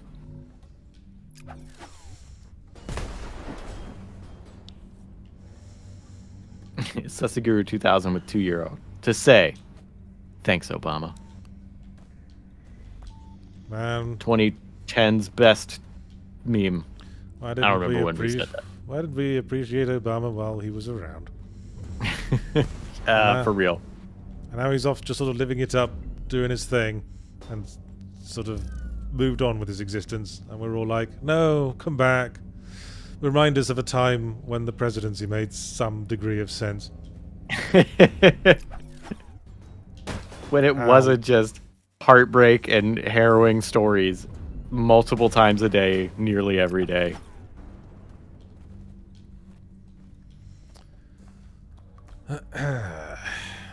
God, the good old days of the 2008 collapse. Ow, ow. This is like navigating one of Terry Gilliam's animated links in the Monty Python TV series. That is kind of what it feels like. Is there an in-game reason why you are just taking no damage? I think it's because we've got elastic powers because of that weird beam we stepped in at the start. Oh, okay. I'm curious if this game has more plot than post-trauma. Well, there was like this intro sequence where we were like a scientist in a lab and some experiment went wrong, and then we woke up here, and that was kind of all we had. Ow, ow, ow, ow, ow. Ooh, ooh, that looked painful. And Captain President with $10 says, quote, "Thanks, Obama. Oscar Wilde." Yep. Penned that in 1991.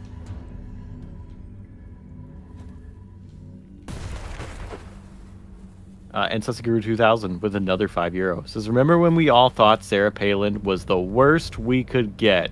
Ha ha ha ha ha. Oh boy, yeah. We were so young. Well, maybe you were. I mean, I was, I guess, however long ago, years younger. When was David Palin? Was that like Obama's first election or First his term? second? Or his second? I think it was second. I think Palin was the second term. Right. So that would have been 2011, 2012? Was it? Are you sure? No, I'm absolute. If I ever say a date, Yeah. Because I'll question it. Because for one term he was up against Sarah Palin and McCain. And the other one it was Romney and Ryan. And I want to say, I think Romney was the second term, wasn't it? Yeah, people are saying 2008, so it was the first term. Okay. You're correct. Okay. And I think they got Sarah Palin out because Hillary Clinton was like considered for as the Democrat candidate, so they wanted to sort of match the female energy. Mm-hmm. Like they wanted to like snatch up all the voters that were now alienated because the Dems went with Obama instead of Hillary. They said, "Hey, we've got a lady. We understand how you lady folk think."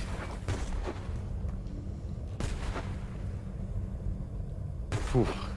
Oh, And then they tried Hillary, and that worked great. Well, it was her turn. That was hot take. That was never going to work. She was. There's a lot of like theory on like why Trump won, and a lot of it makes sense. But I do think there's no scenario in which Hillary would have beaten any Republican at that. Well, she didn't really foster enthusiasm, did she? No, she really didn't. That would be one of the reasons. Too much baggage, yeah. Damien, that's one of the things. But F1 FM Alchemist gives $2. Says this game gives off Abe's Odyssey and Limbo vibes. Oh dang, Abe's Odyssey. Abe's Odyssey was like one of the original this sort of things. Yeah, I do like Abe's Odyssey and Abe's Exodus. Those are solid games. Yes. Of course, Prince of Persia invented the realistic platformer, and there was Another World, Flashback, and Abe's Odyssey was sort of the late period, one of those, before 3D gameplay became a thing. Mm-hmm. Yeah, and that was cool because it was like, at the time, like very familiar because it was 2D and, you know, it was PlayStation 1, so we were all still used to 2D. But like, it looked so good because it was 3D. It was a really neat look. And it had a unique, like, aesthetic. Mm-hmm. Can you just keep watching that thing drop missiles until the game crashes? Because it looks like that's just still going. I feel like they probably would have picked up on that in testing. Maybe.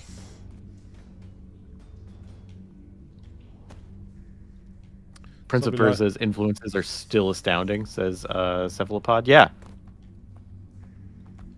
They really are.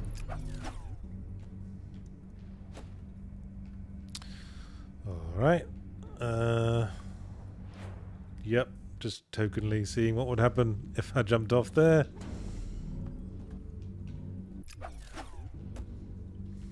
Did you learn a valuable lesson? Wait. Why is everything... These frozen things in midair. these things float, I guess. Oh. Okay. Where are you? Stop asking that. I need to know. That is not important, apparently.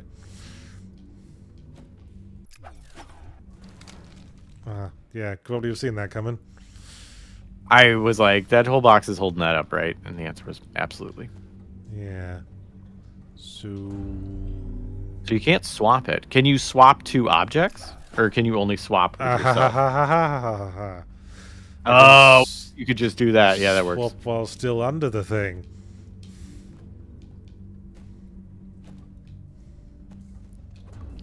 And there's another one looking a bit suspect. Can't fool me. I've played Limbo. And Inside, the weird one. Ooh. And you'll play Animal Horrors, or whatever their next game is called. Wait, was it Little Nightmares? That wasn't the same devs.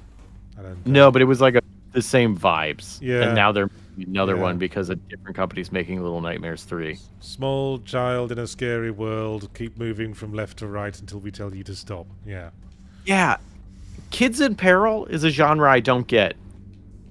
Well, I And said I have before, like, Small Child in a Scary World was sort of like a staple of indie gaming for a while. Yeah, and I don't get it. Like, it doesn't... There's... If you showed me... If you're like, this is Kids in Peril, this is a box of Oreos, and we're like, which one has more motive for you? Which one really gets you? It's like, they're the same. Like, I know nothing about either of these things. They're just things. Like, there's nothing about that is engaging or intriguing to me. Ooh, you just... it was fun to watch. There's a sort of universal theme there, I'd have said. In that... What? It's, you know, you're a child, you've just left home, you're finally experiencing independence for the first time, and the world can seem very big and scary. It can. I thought it was like an early indie game trend because there were so many like people new to the games industry making them. They're like, this is our first game, and so it reflects our own feelings of being scared and alone in a new, frightening world. Mm. That was my theory. But like anyway. just that, I feel like is a decent setup, but is not automatically engaging or intriguing. And I feel like a lot of the Kids in Scary Places games is like, it's intriguing because it's a kid in a scary place, and it's like, no, I need more than that. Wait, you're saying you get that level. You're saying you don't see any inherent visceral appeal in the concept of a blameless innocent being victimized by something scary? Well, I hate to tell you, you're wrong. As a thing for a game, no.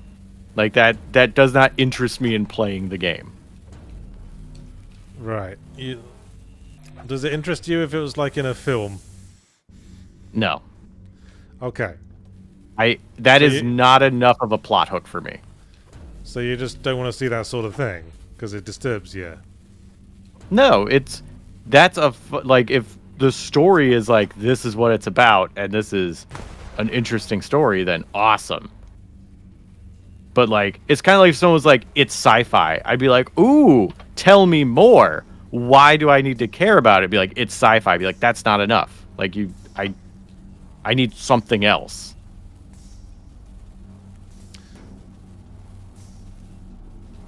That's my thought on it. Okay. Well, in Limbo, you're a small child in a scary world, and also there's a spider. That's not enough. Okay. Didn't like spiders? I think they're very cool. And they can be very creepy. Oh, dang, exploded. And they can't... in now. But just, you know, it has spider. GM Moonwolf bringing up the point. Children in peril is often used as a quick, cheap way of showing the gravity of a situation, since many cultures have children.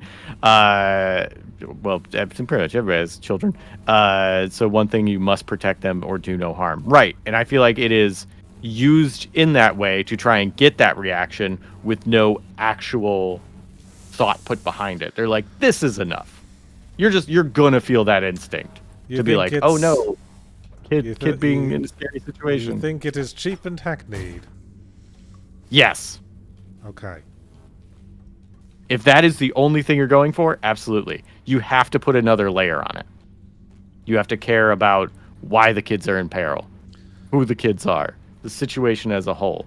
Right. So your stance is, in the words of Dan Smith, this is too easy. Sure. I guess.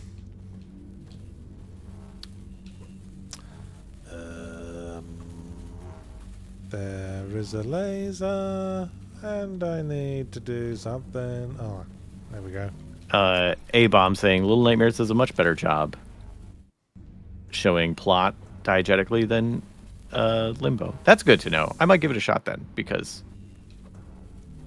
I feel like a lot of people compare it to Limbo, and then I remember I don't, and then it's like I don't like Limbo, so I just avoid things that are compared to it. Fair enough. I really have just sort of zoned out playing this. In a good way or a bad way? I mean, I'm getting through it, but you know, it's but sort of it's sort of the classical Limbo experience, I suppose.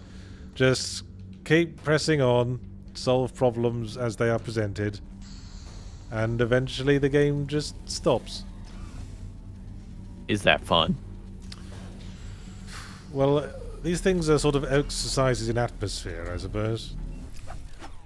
Okay. Is the atmosphere fulfilling? I think and engaging? It's certainly got some interesting imagery. The whole concept of being the small, helpless thing. Ow. Blowing themselves up. And again.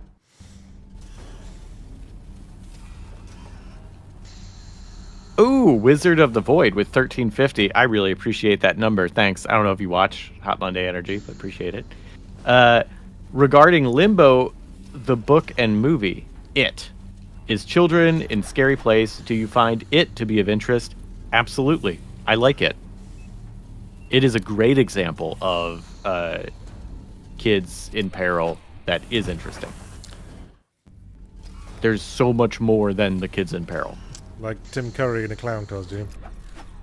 I was thinking of the Skarsgård version, but yes. Okay.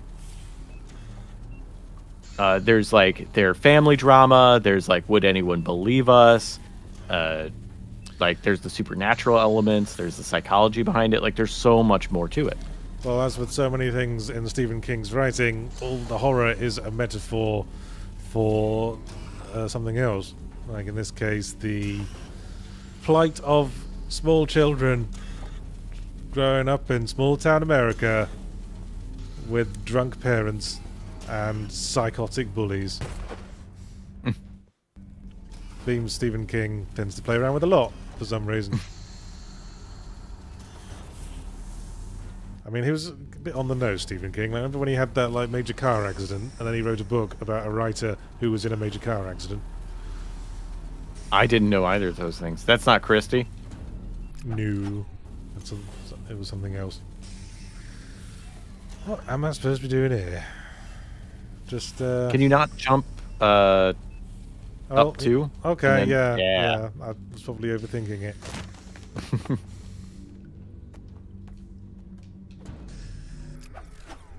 He got run over by a van. Dang. Yeah, like, it weren't small potatoes neither. Like, he got pretty seriously injured, from as I understand it. Dang. Did he write Christie before or after that? I think that was before.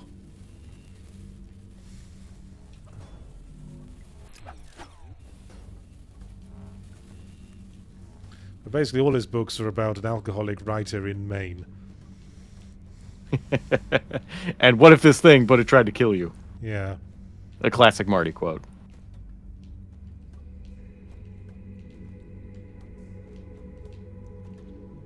Well, I'm seeing a lot of dates being thrown around, so now I have to look this up. Stephen King car accident. For Stephen King car, the first thing that comes up is Christie. June 19th, 1999. Yeah, Okay.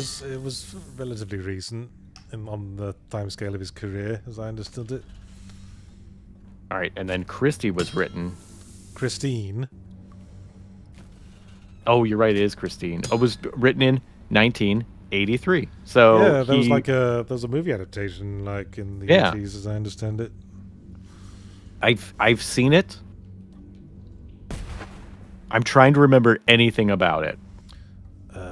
There was a car and it made a dude mad. Yeah, and a car murdered people. And there was some very stereotypical greaser bully type characters, as in basically every Stephen King work. Yeah, were greaser bullies a big deal in the 80s, or was it kind of like a 90s quicksand kind of thing where like they were always in the movies and we were all worried about them, and then we lived our lives and we're like, we've never had to deal with this? Well, greaser bullies were a thing from like the 50s, weren't they? I mean, the film Grease is about greaser bullies, and it's set in the 50s. And One of the- Tsunami Doucher. One of the with rare $20. examples of sympathetically depicted greaser bullies. Thank you. Pathetic. I've never seen Grease. I'm gonna be honest. I don't really want to, even though I do like musicals. I have seen it. Yeah. I think my wife likes it, and wanted us to watch it together as a couple. Aw, that's a good reason to watch it. Yeah, and you know, it's a musical about greaser bullies. What do you want? I guess a different movie is what I want. And there's one girl who thinks she's pregnant, but then it turns out she isn't. And this other girl accidentally dyes her hair a weird colour, and it's supposed to be a major scandal. And that really doesn't translate too well to a modern audience. Yeah! Because now we can do weird hair colors. And it's cool. Glad we made it this far in humanity. Benjamin Street, thanks for being a member of Tip Jar for 13 months. And Rev Rato gives $20. Thank you very much. And says, Yahtzee, have you tried Valheim? I think it is incredibly efficient use of procedural generation, unlike Call of Duty that takes 128 gigabytes.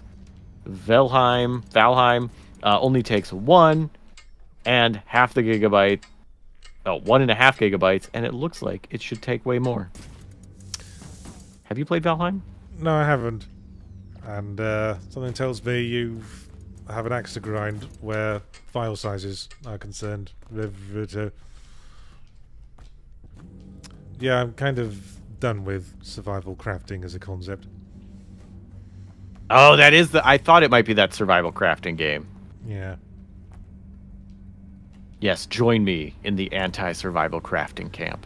That we did not survive or craft to make our camp. Yeah, I haven't survived the survival crafting genre. Is that our new merch for Second Wind? I haven't survived the survival crafting genre. I'm pretty sure I wouldn't live very long if I was abandoned in the mountains, and you know what? I'm cool with that. I've come to terms. We're city folk here. Oh, that's the thing that sucks me in. Oh. I thought it was like everything else in this game, something that kills me. It's really not telling you that's not going to hurt you. No. John Blee asked if I played Subnautica and that I should ask you about it. How do you feel about the horror of the sublime? That sounds amazing. Well, it's about being at the bottom of the sea and getting killed by giant fish. That's some of it. Oh, and there's a survival crafting element, I suppose, is what the point they were getting at. Ooh, yeah, you lost me. But you know, it's a unique setting. It's pretty nice to look at. It's fun to explore the undersea depths. I do like the sound of that.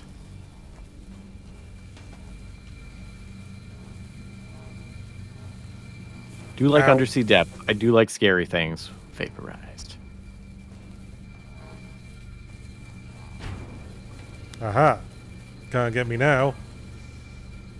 Speakeasy Maybe I'll with a just... question that I'm assuming is a Grease reference. It says, if you were with a group, would you be first to start yellow jacketing everyone, Yachts? I have no idea what that means. No, okay, well, all right.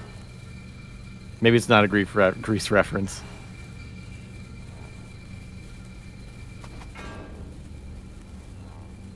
Oh, Jombly saying the survival crafting is barely a dent, I guess, in Subnautica. Well, you say that, but it's like the main thing you do. Yeah, I'm Yeah, iffy. but I think there's a heavy emphasis on the exploration and discovery. If that's what you're after. I can be into those.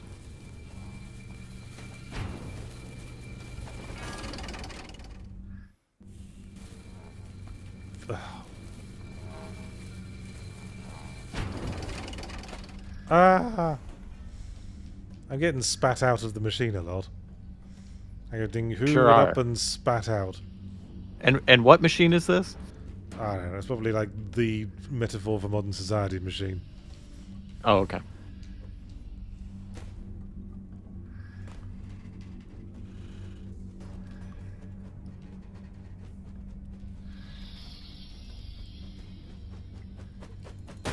Ow, ow, ow. Oh, I was like, please do it. I want to see this, and then you did it, and it was Yes. very funny. I got batted out of the air. I do like the ragdoll of it. Oh! What did I kill you? Yeah. Ow. No part of what happened to you there should have been death, based on the other physics things you've been slammed into. Well, that was my thinking. I think that was the game being rude.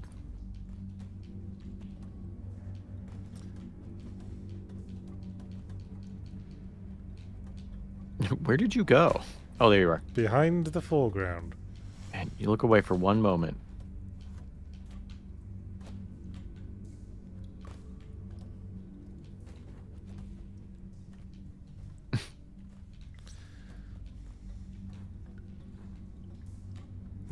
Yeah.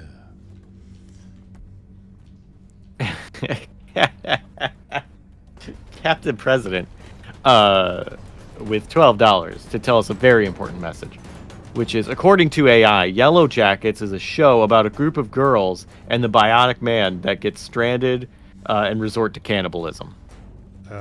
Okay. Yeah, it came out in 96, right? Is that just AI slop making shit up again? I think that's Captain President pretending that AI slop is making stuff up. Because the AI slop wouldn't be quite as entertaining as that sentence. Oh, 1822, of course. Thanks, Captain President.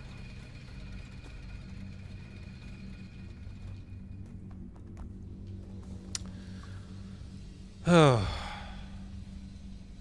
just realized I'm quite bored. Hey, you seem like you're not really enjoying this game. Like, you're kind of muscling through it.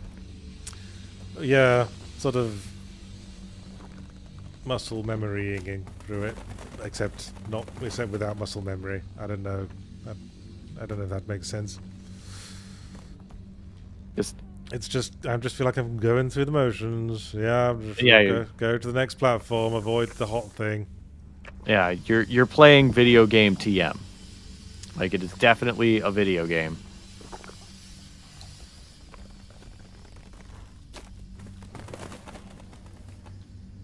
But, like, it's just doing video game thing. Yeah. With some hot feces that you cannot touch. Not the hot poo. Oh, that's a light beam. I thought that was water. I guess that's the way to go.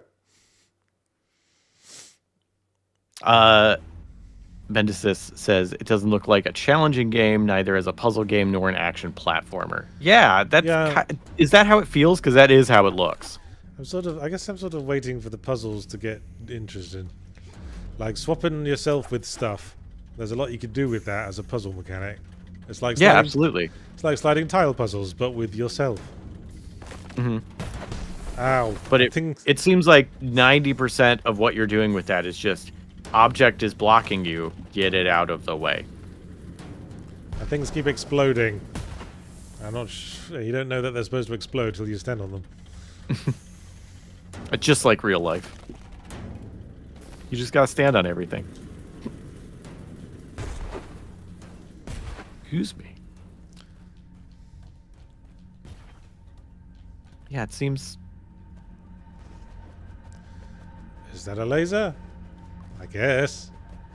I mean, it's bouncing like one. Oh, but it's not the kind of laser we saw before. Why isn't that laser hurting you? I don't know. It's a different laser. What? Do you expect me to talk, Goldfinger?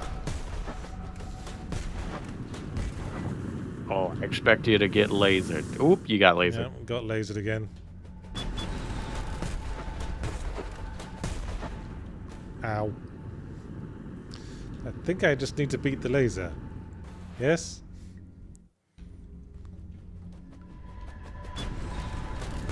Ow. Dead.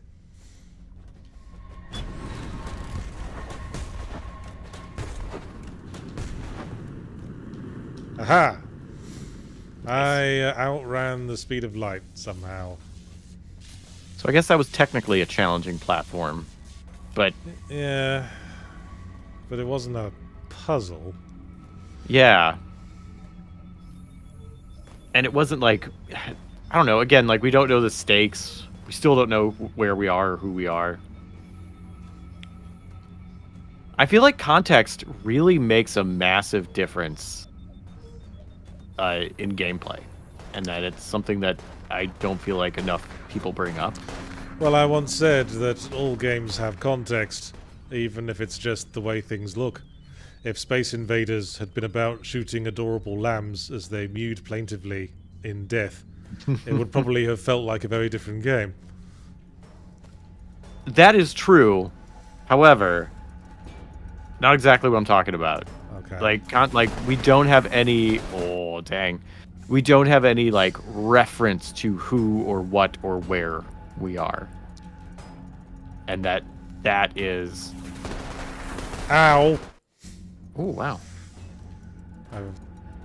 Yeah, that is making all of this just feel random, essentially. Yeah. I'm not sure what it is that's triggering this poo gun. I think it's you. You're triggering it. Well, what am I supposed to do about that? Probably body swapping with some stuff.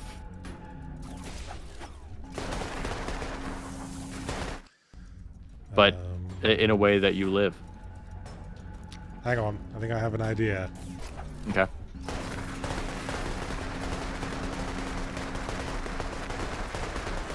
Absolutely stellar. I just used the long thin thing as a shield. You know, classic shield design. Little portable generators, I guess. They don't explode on laser contact.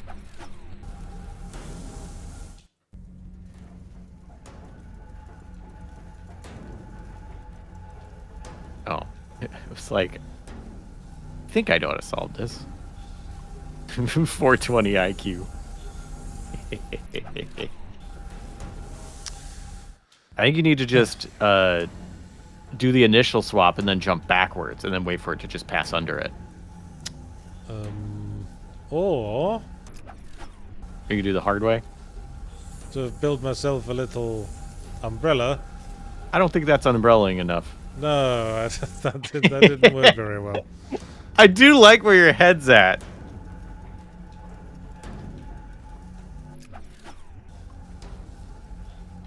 Because that's a really clever idea of making that little shelf.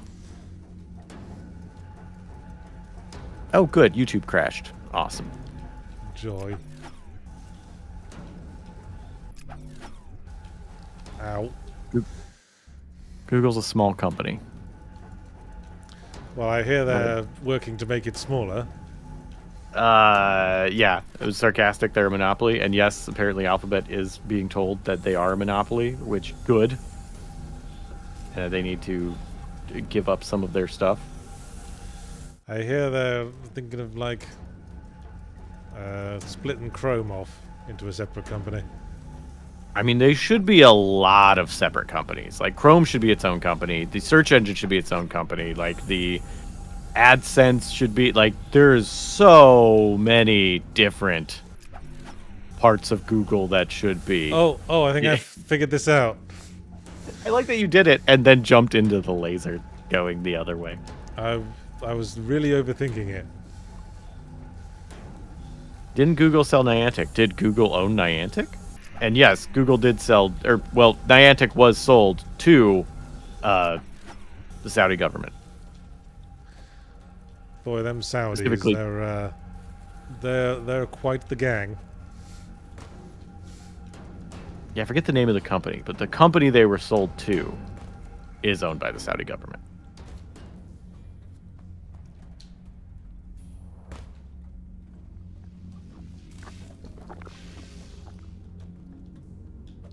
Whee!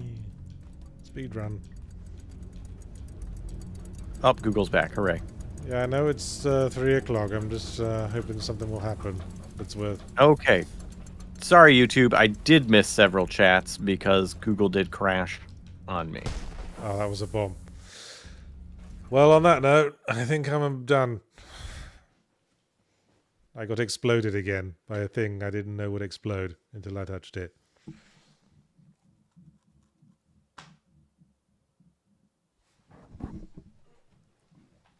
Oh, excuse me.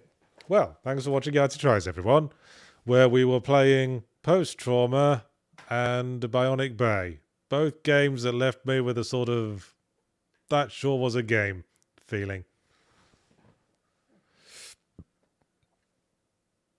It sure was a game. Still with us, Jesse. Good. I am. Sorry, I was reading someone talking about how months back you named their blue budgie. Did Basil. I? Oh. Yeah, I had a blue... And there's an update. Turned out to be a girl. And now she and her cage mate might be having eggs. What's the other budgie called? Something appropriate, Ooh. I hope. Basil. What's the other mouse in the Great Mouse Detective? Basil and... I don't know. I was thinking of I Herbs. forgot his name. The Watson one. Well, anyway, thank you for watching Yahtzee Tries, everyone. Don't forget, there's content every day on Second Wind. We never stop. We're like a huge, constantly vomiting Dripping machine that produces glowing poo. But the best kind of glowing poo. Today's glowing poo was my fully Ramblomatic episode on South of Midnight, for example. You can watch that on YouTube right now. There'll also be a new episode of Adventurers Nigh on Saturday, starring me and Jesse as our characters Mortimer and Grindelbin. Oh wait, no, actually we won't be in this week's episode, will we? Because this was the split. Oh yeah, we won't be in this episode at all. No, because our episode was last week, and now it's just going to be Casey and Amy for the next one. So look forward to that. My Yahtzee Tries compilation, featuring my reviews of all the games I've done on streams over the last couple of weeks, is coming out on Sunday. That's it for my stuff this week. Anything you want to plug? Ooh, we should have another video coming out at some point, which could be cool. It should be coming out soon. And Adventures Nigh, and then Hot Monday Energy on Monday. All right. Well, and I'll have a special Patreon video coming out later as well. That's right. The special experimental Patreon exclusive videos that only people who join our Patreon can see. Remember, if you want our content to continue, the best way to be part of that process is to join the Patreon for as little as $1 a month. But if you can pony all the way up to $5 a month, you get exclusive videos that only people who give us that kind of money can see. And that's what we're making on the Patreon. as a big old incentive. I do videos where I read out the lore of certain video game franchises and gradually lose the will to live. You might have seen the one I did on Kingdom Hearts that we put out on YouTube, but that doesn't mean we're going to put them all out on YouTube eventually. No, we just put that one out as a taster, like the first go of heroin. Yeah, let's compare our videos to drugs. This is a good idea. Why not? People like drugs. People do sometimes too much. Drugs are the classic example of a resource that society demands, and people have gotten rich over the years supplying, despite all legislation that attempts to get in the way of such things. Well, I'll stop rambling and bugger off, because I've got to write up my reviews for these last two games I'm very unenthused about. See you all later, everyone. Bye! Bye.